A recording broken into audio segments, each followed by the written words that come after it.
हम बात करेंगे थायराइड ग्लैंड की।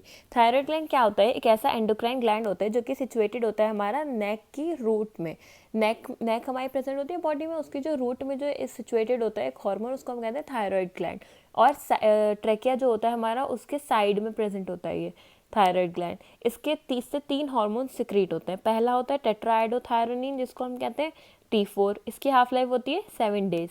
फिर आता है ट्राइआइडोथायरोनिन, इसकी हाफ लाइफ होती है हमारा 10 to 24 आवर्स, इसको हम कहते हैं T3। फिर आता है हमारा कैल्सिटोनिन, ठीक है। फिर इसके जो सेल्स सिंथेसाइज करते हैं हमारे थायराइड ग्लैंड को, उनका नाम होता है फॉलिकुलर सेल। अब थायराइड हार्मोन का सिंथेसाइज कैसे होता है? ये हमारा it takes place in thyroglobulin present in the follicular cavity. Follicular cavity में जो थायरोग्लोबुलिन प्रेजेंट होते हैं उसमें इनका सिंथेसाइज होता है थायराइड हार्मोन का।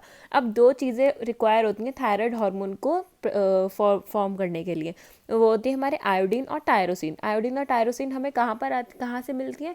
कंज्यूम होती है डाइट के through bye absorption of GI tract. Gastrointestinal tract में हमारी प्रेजेंट होती हैं ये दोनों चीज़ें, उनसे ये कंज्यूम होती हैं और वो दोनों चीज़ें हमारी एब्जॉर्ब हो जाती हैं।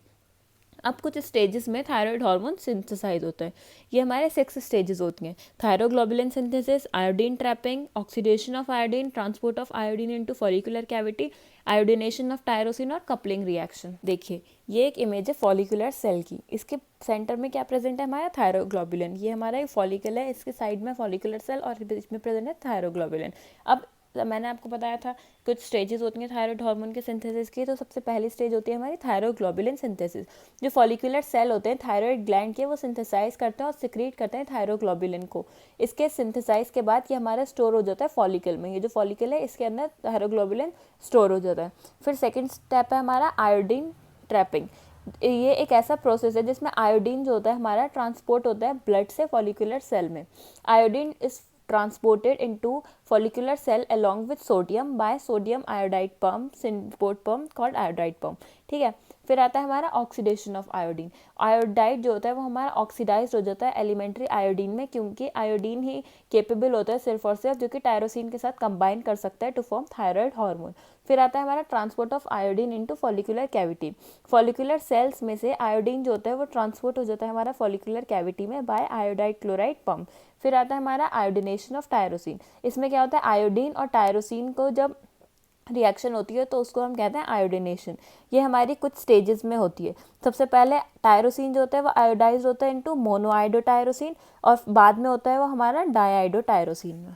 अब फिर 6th स्टेप आता है इसका कपलिंग रिएक्शन। जो डाइआइडोटायरोसिन और मोनोआइडोटायरोसिन होते हैं वो दोनों कंबाइन होकर बनाते हैं हमारे ट्राइआइडोथायरोनिन। और डाइआइडोथायरोसिन और डाइआइडोथायरोसिन दो मॉलिक्यूल जब कंबाइन हो जाते हैं तो हमारे बनाते हैं टेट्राआइडोथायरोनिन। अब थायराइड हार्मोन की स्टोरेज कहाँ पर होती है? जब थायराइड हार्मोन हमारा सिंथेसाइज हो जाता है तो वो हमारा थायरोग्लोबुलिन में ही रहता है बहुत टाइम तक। और किसके कॉम्बिनेशन में? थायरोग्लोबुलिन के साथ। थायराइड हार्मोन बहुत मंथ्स तक, काफ़ी मंथ्स तक हमारा स्टोर रहता है थायरोग्लोबुलिन में। तो क्या होता है हमारा थायराइड हार्मोन की जब सिंथेसिस स्टॉप हो जाती है तो उसके साइंस और सिम्टम्स डेफिशिएंसी के अपियर नहीं होते हैं अबाउट 4 मंथ्स तक इसके सिम्टम्स अपियर नहीं होते हैं अगर इसकी डेफिशिएंसी हो जाती है, क्योंकि ये हमारा काफ़ी टाइम तक स्टोर रहता है थायरोग्लोबुलिन में। अब जो थायराइड हार्मोन का ट्रांसपोर्ट होता है वो हमारा 3 प्रोटीन्स के थ्रू होता है: thyroxine binding globulin, thyroxine binding prealbumin and albumin. अब आता है बात हमारी functions of thyroid hormone. Thyroid hormone के दो मेन फंक्शंस होते हैं: टू इंक्रीज बीएमआर और to stimulate growth in children. सबसे पहला, अब इसके अलावा कुछ और भी एक्शंस होते हैं हमारे, वो हम आगे देखेंगे। सबसे पहला आता है हमारा एक्शन ऑन बीएमआर। बीएमआर में क्या होता है? मैंने अभी बताया आपको, इंक्रीज बीएमआर।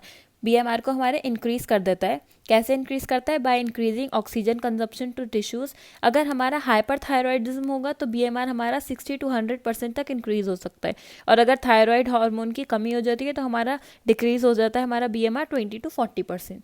अब ये जो एक्शन होता है जिससे कि बीएमआर इंक्रीज होता है, इसको हम कहते हैं कैलोरीजेनिक एक्शन।